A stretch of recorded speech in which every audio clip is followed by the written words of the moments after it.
heure à Kinshasa, à 19 heures dans l'est de la République démocratique du Congo. Nous vous convions à suivre Kinshasa direct avec trois invités, à savoir Joseph Lumumba. Joseph Lumumba, on va parler du Congo central, on va parler de l'instabilité dans différentes provinces. Aussi, deuxième invité, Henri Kalimassi. Avec lui, la République chez Mbongo. Donc, toutes les institutions, on les a vues chez Mbongo, on les a vues chez Mukondoa. Et d'ailleurs, tout à l'heure, peut-être en ce moment, le chef de l'État est en train de recevoir la Senko. Alors, nous allons en parler avec Henri Kalimassi. Et notre troisième invité, c'est Marcel Léou, cadre du FCC. Avec lui, le FCC s'oppose à la manipulation occidentale, apporte leur soutien au président honoraire Joseph Kabila Kabange. Voilà ce qui fera la charpente. Voilà, merci à vous Christopher Ochokoum. Tout de suite, nous allons recevoir Joseph Lumumba qui nous vient fraîchement du Congo central. Avec lui, on va parler de l'instabilité dans différentes provinces. C'est tout de suite. Incertitude dans différentes provinces. Ce qui a poussé le vice-premier ministre, ministre de l'Intérieur, Daniel Asselo, de prendre une série de mesures, parmi lesquelles l'organisation des élections dans 14 provinces. Alors, nous allons en parler avec Joseph Lumumba. Bienvenue. Merci beaucoup, messieurs les journalistes. Voilà, parmi les provinces à problème figure aussi le Congo central. Il y a encore des problèmes là. Donc, le Congo central fait partie des provinces qui devrait certainement organiser les élections au mois de janvier, probablement le 22 janvier 2022. Très bien. Merci beaucoup. D'abord, je tiens à saluer son Excellence, Monsieur le Président de la République, Félix-Antoine Tshisekedi Tshilombo, Fachi Beton. Mais je profite aussi de cette opportunité, de cette occasion de saluer le VPM de l'Intérieur, M. Asselo, que nous aimons beaucoup au Congo central, parce que c'est grâce à lui... Vous aimez parce que... Nous l'aimons, c'est parce que c'est lui qui est venu quand même nous mettre hors d'état de nuire, la personne qui faisait souffrir le Bas-Congo. C'est quelle personne? Non, écoutez, c'est notre compatriote Atoumata Bouana, qui boudait... Qu'est-ce qu'il a fait à Atoumata Bouana? Vous préférez Atoumata Bouana à Justin Lemba? Écoute, je crois que vous le savez très bien. Peut-être que je ne pourrais pas encore faire beaucoup de minutes sur le dossier du Congo central. Il faut qu'on y aille de l'avant. Mais je peux faire quand même un petit rappel. Nous le savons bien que notre compatriote Atoumata Bouana, il a été déchu par le député provincial, par l'Assemblée provinciale du Congo central depuis le 4 décembre 2019. Et la Cour constitutionnelle avait en toute irrégularité, il a été... Donc cette déchéance était irrégulière. Mais c'est les journalistes. La loi est claire. Lorsque vous êtes déchu et que vous remarquez que la manière avec laquelle vous êtes destitué et que vous n'êtes pas d'accord avec ça et que d'après peut-être vos conseillers juridiques vous disent qu'il y a un écoutez, monsieur le président ou monsieur le gouverneur, cette façon d'être déchu n'est pas conforme à la Constitution, mais à ce moment-là, il devrait recourir aux cours des tribunaux. Mais notre compatriote n'a pas porté plainte, n'a pas contesté. Il a saisi le Conseil d'État et le Conseil d'État lui a donné raison. Après avoir que la Cour constitutionnelle ait rendu son arrêt à l'époque. Est-ce que ça c'est l'arrêt ou bien ça c'est juste une interprétation? Vous avez toujours dit l'arrêt de l'interprétation. Écoutez, je vais vous donner un exemple. Lorsque le président Kabila en 2016 arrive à la fin de son mandat et que les élections n'ont pas pu être... Lorsqu'il n'a pas pu organiser les élections dans les délais constitutionnels, ils sont allés à la Cour constitutionnelle. On a rendu l'arrêt. C'est toujours cet arrêt que vous appelez l'arrêt de l'interprétation qui avait conduit le chef de l'État à faire 3 ans parce qu'on n'a pas pu organiser les élections. Parce que jusque-là, au niveau du Conseil d'État... Non, moi je pense que... Allez-y. Moi je pense que, messieurs les journalistes, il ne faudrait pas que nous continuions à tourner en rond parce qu'aujourd'hui, je vous dis, il y a des problèmes sérieux dans nos provinces où les anciens gouverneurs ont été déchus. Parce que les intérimaires n'ont pas de pouvoir absolu, de pouvoir engager des décisions pouvant aller de l'avant. Et même la loi parle, ça dit que lorsque l'intérim dépasse un certain temps, un certain délai, il faudra prendre d'autres mesures. Mais à l'allure où vont les choses, c'est que les intérimaires qui sont là sont même... C'est la raison pour laquelle, monsieur le journaliste, ici, je suis venu d'abord pour soutenir l'état des droits du chef de l'État. Parce que moi, je fais les cachots pendant 14 jours pour cette situation du Congo central. À l'époque, pourquoi? Parce que je fais les cachots ici à la Gombe au niveau de la Gombe. Mais c'est parce que c'est tout simplement, je réclamais, parce qu'ici, moi, je ne réclame que le respect des lois. Vous savez, c'est ici où je pense toujours au patriarche Etienne Tshisekedi. Je me rappelle l'autre fois, il était devant une journaliste, je crois, à l'international, où on lui a posé la question, êtes-vous sûr que si vous êtes arrivé au pouvoir, est-ce que tu vas changer des choses? Il dit exactement, parce qu'on va mettre d'abord un état de droit. Et un état de droit, par sa petite définition que je retenais, j'ai d'ailleurs les images avec moi, il a dit, c'est le respect des lois de la République. C'est-à-dire, tout le monde doit respecter la Constitution, les lois de la République. Donc, aujourd'hui, si nous sommes en train de tourner en rond, c'est parce que nos lois de la République, notre Constitution, mais actuellement, cet état de droit est vraiment très politisé. Regardez aujourd'hui cette instabilité au niveau des provinces.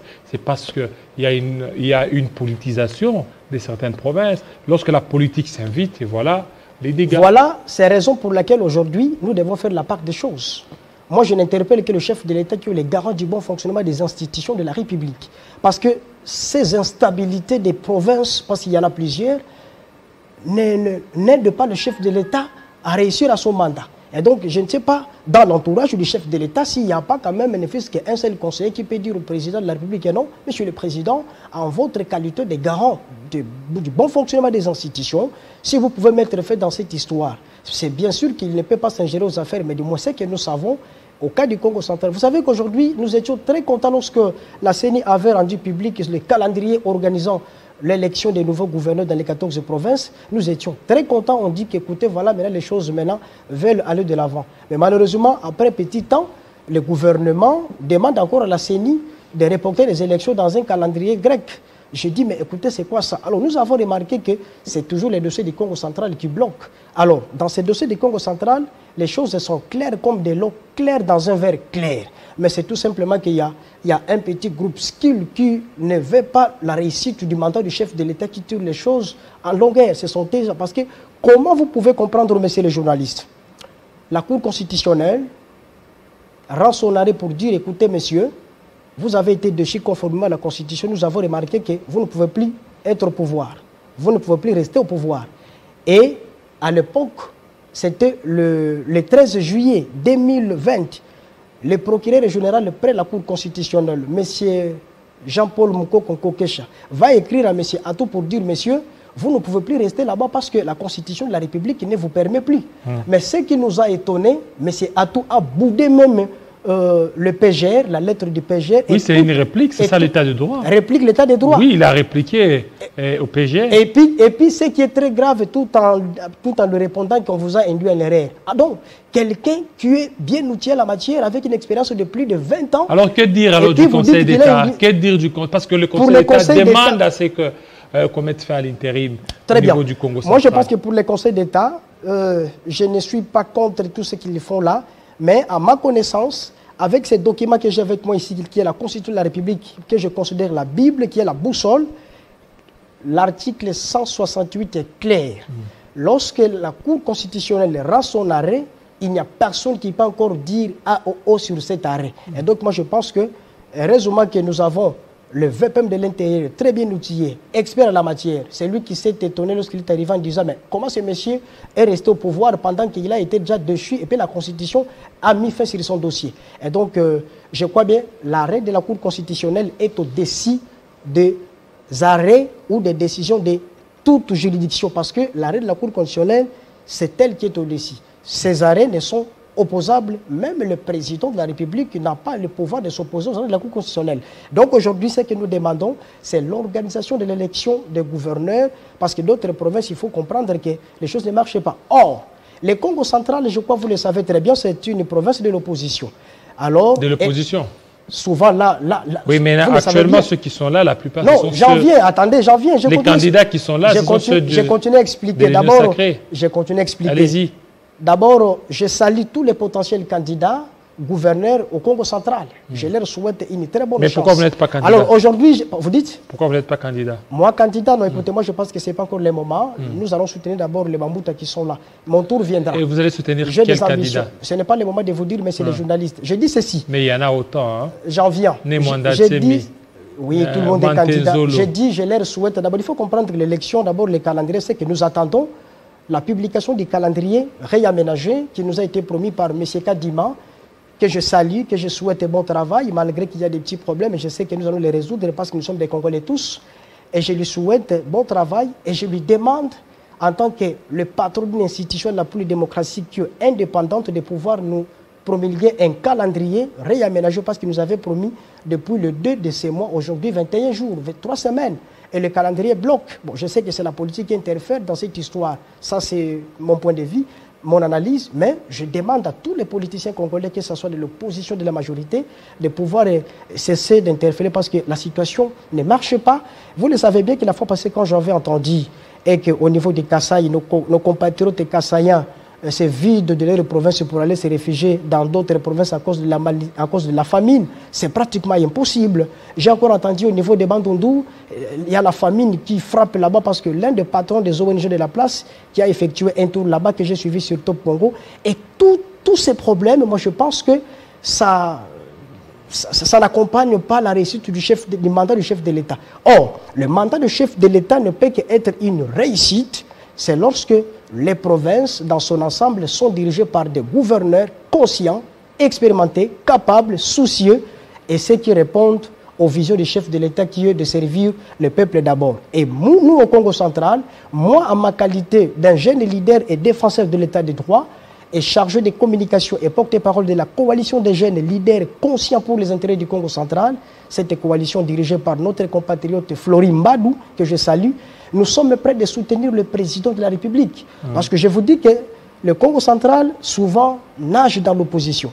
Mais aujourd'hui, c'est lui qui est là, le président de la République, Félix-Antoine Tshisekedi Tshilombo, béton pour les intimes, il est au pouvoir. Et donc, c'est un opposant qui est au pouvoir aujourd'hui. Et donc, moi, Lumumba... Mais il n'est plus opposant.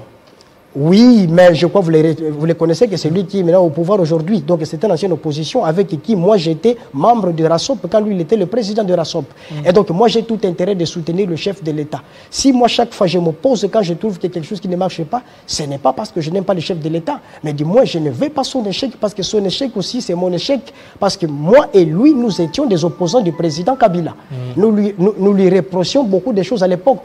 Mais si aujourd'hui et que nous échouons, alors, qu'est-ce que les gens diront? C'est pourquoi chaque fois j'interpelle le chef de l'État à travers les réseaux sociaux, partout, j'ai dit, Monsieur le Président, en votre qualité de garant du bon fonctionnement, voilà, ici, ça ne marche pas. Beaucoup de personnes disent, mais écoutez, vous ne savez pas ça, que le président ne peut pas être partout, lui, il ne faudrait pas qu'on donne tout à lui. Non, si nous pointons souvent le doigt sur le chef de l'État, parce que nous ne disons pas que c'est lui qui doit travailler dans tous les 4 coins de la République, mais parce que s'il y a un problème et qu'on ne parvient pas à résoudre, c'est lui qui est le sommet, parce que la Constitution lui a donné le pouvoir de trancher s'il y a quelque chose qui ne marche pas. Je viens d'apprendre aujourd'hui qu'il a gracié quelqu'un qui était dans la prison parce qu'il a remarqué, bon écoutez, voilà, celui-ci il mérite ma grâce présidentielle. Donc, aujourd'hui, les choses ne marchent pas. Monsieur Asselo, que nous aimons beaucoup, son excellence, bon séjour au niveau de Matadi, je viens de vous suivre déjà, vous avez été bien accueillis par les Matadiens, par les Bakongo. Et donc, et aussi sous la conduite du gouverneur Justin Luemba. Mais c'est tout à fait normal que M. Luemba fasse l'intérim, mais parce que, en cas de déchéance d'un gouverneur titulaire, mais la loi dit, c'est son adjoint qui doit faire l'intérim. Ça va, Justin Luemba, par rapport à... Non, ça va ou pas, mais le problème n'est pas celui-là. Ça va ou pas. Donc, c'est pas celui-là, c'est pas Justin Luemba. Mais c'est un intérimaire. Ok. Donc, c'est-à-dire, la loi est claire. L'article 198 de la Constitution est clair. Lorsqu'il y a déchéance d'un gouverneur, l'intérimaire n'a qu'à faire 30 jours et puis la CENI doit tenir une autre élection. Mais jusque-là, il est en dehors même de ces 30 jours-là. Mais c'est la raison pour laquelle je suis passé dans cette émission pour interpeller le président de la République, le garant du bon fonctionnement des institutions, parce que les institutions ne fonctionnent pas normalement. Okay. Alors maintenant, lui, en tant que la première sentinelle, a veillé à ce que les lois de la République, la Constitution soient respectées. Je crois qu'il doit dire nous expliquer stop. Il faut que M. Kadima, maintenant vous avez le feu vert, aller au calendrier électoral pour que nous puissions aller aux élections. Merci beaucoup, monsieur Joseph Lumumba. Voilà, merci de votre passage. Tout de suite, merci beaucoup. Nous allons recevoir M. Henri Kalimasi.